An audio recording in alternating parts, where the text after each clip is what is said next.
96.9% sa ating mga viewers ay hindi pa nakapag-subscribe sa ating YouTube channel.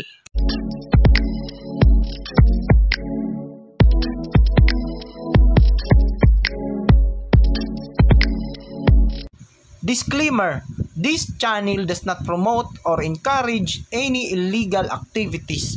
All contents provided by this channel is meant for educational purposes. So what's up guys? Welcome back po sa panibago nating videos. And for today's video guys, may bago na naman tayong i-review na bagong investment na pumasok dito ngayon sa ating Pilipinas.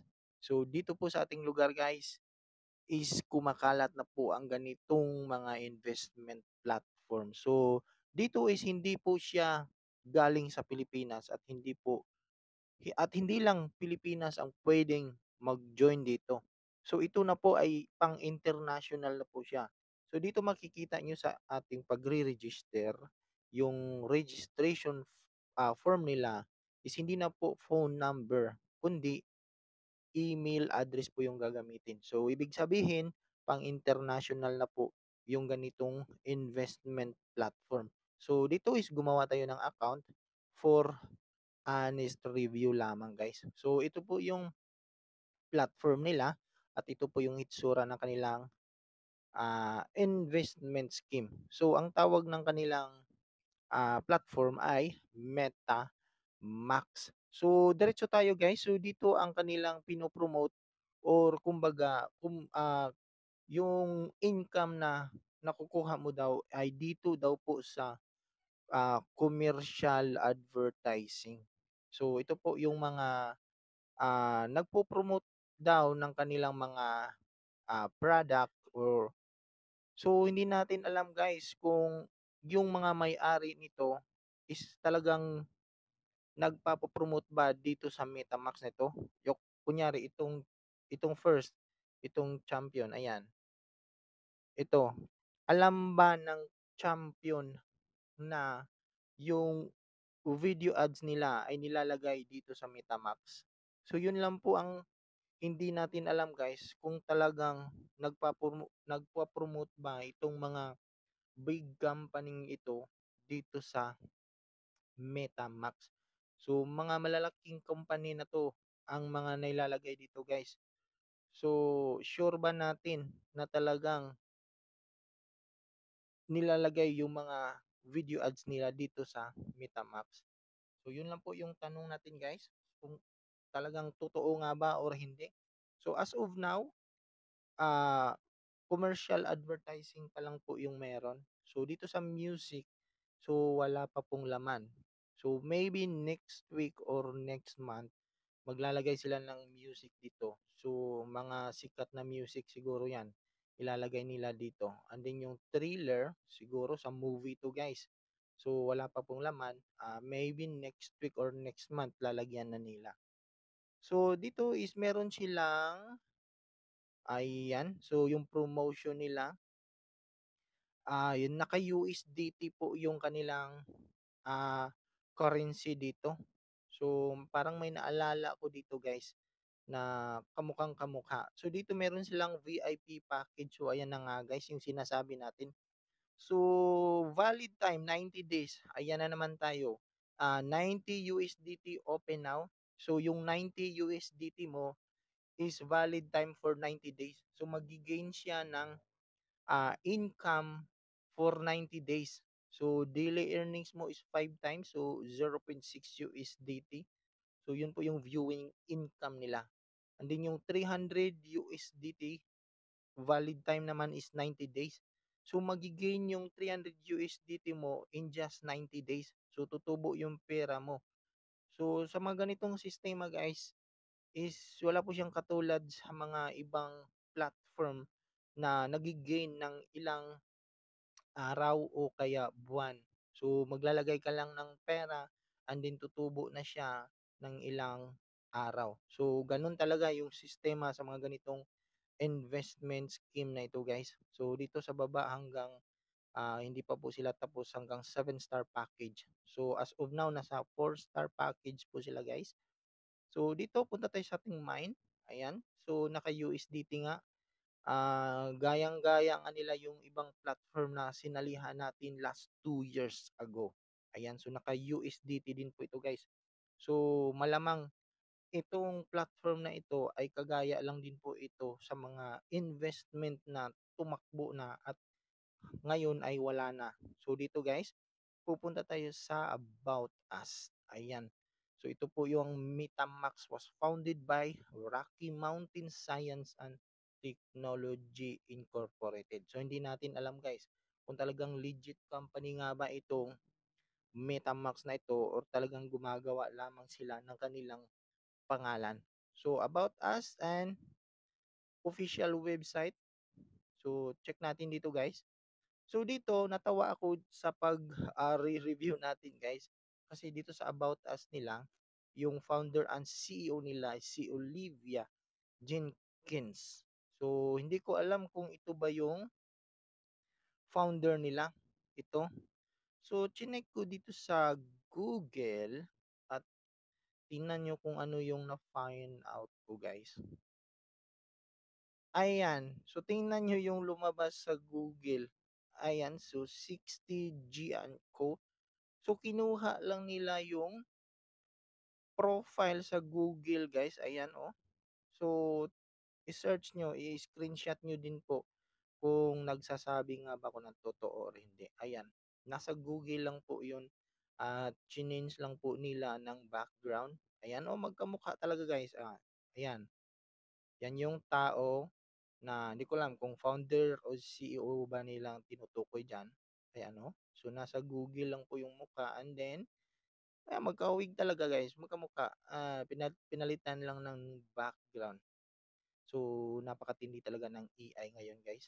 So yun po guys, na-find out natin na for sure piki itong nilagay nila na picture dito.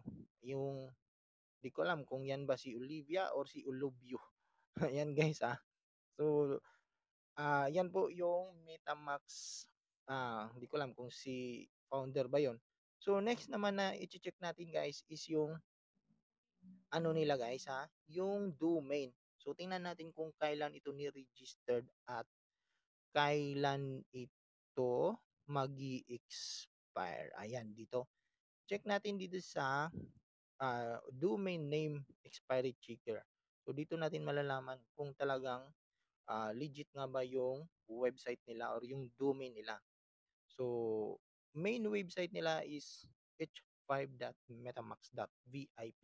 So, search natin. So, yung expiration ng kanilang domain ay unknown. So, ayan, nakalagay sa baba, expires unknown. And then, yung age ng kanilang domain is unknown din. So, talagang alam na nga nila guys na nire-review natin yung mga ganitong investment scheme. So, tinatago na nila guys ang kanilang pagkatao. So, ayan. So, bakit nila itatago kung kailan sila nag-register at bakit sila magtatago kung kailan ito mag expire So, for sure, para hindi alam ng mga tao na kung kailan sila tatakbo. Ayan guys, oh. Klarong-klaro na may tinatago sila. Kasi kung talagang legit company ka or talagang wala kang tinatago, dapat ipapakita mo sa publiko kung kailan ka mag expire at kailan mo ito ni-registered. O like for example, facebook.com. Check natin guys kung kailan mag expire ganyan yung legit na company or talagang wala kang tinatago sa mga tao. So dito is 2032 yung Facebook example, YouTube. Check natin youtube.com. Ayan, mag expire sila 2025. So ganun yung mga legit company. Hindi katulad nito, ayan, kung kailan mag expire So hindi natin malalaman kung kailan sila tatakbo, 'di ba guys? Kung talagang legit sila, hindi sila magtatago. So yun po yung MetaMax. So dito is may naalala, sabi ko kanina, in the first explain ng video natin may naalala ako. So check natin guys. So dito sa ano natin, chinik natin dito yung sa So ayan guys, may mga previous review na tayo sa mga ganitong investment scheme. So kaya nga sinabi ko na may naalala ako kasi dito guys, malapit na 'tong mag 2 years itong may nakalagay dito na 1 year ago pero malapit na 'tong mag 2 years guys. Itong Goodbye QN. So yan po ay naka-USDT din po guys at ang kanilang platform ay kumbaga nagma-mine sa cryptocurrency yung perang nire-recharge mo. So dito sa MetaMask ay kumbaga nag-a-advertise din yung mga big company. So iniba naman nila. So dito sa Coin naman is nagma-mine ng cryptocurrency. So kumbaga peke pala yung nagma-mine na robot doon. So parang katulad din ito guys dito. Ang sinasabi nila is nag-a-advertise yung mga big company. So, hindi natin alam kung talagang totoo nga ba yun. So, try natin tanungin yung mga big company kung talagang naglalagay sila ng kanilang mga video advertising dito kay MetaMask. Yun po guys. So, dito hindi lang po yan coin. Ayan po yung Kala, IGM, V Groupings. Marami tayong nare-review dito. Ayan, Robot Wallet. Meron pa yan dito sa baba. Suncor. Yan po yan magto 2 years na yan guys. Kala. Ayan. OTCGK.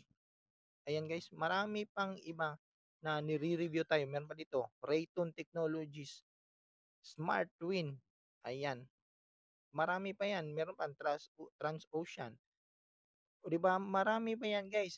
Bumabalik at nag-iingay naman itong mga ganitong platform. So marami tayong nire-review na mga ganitong investment scheme. So nagiging Ponzi scheme nga siya guys.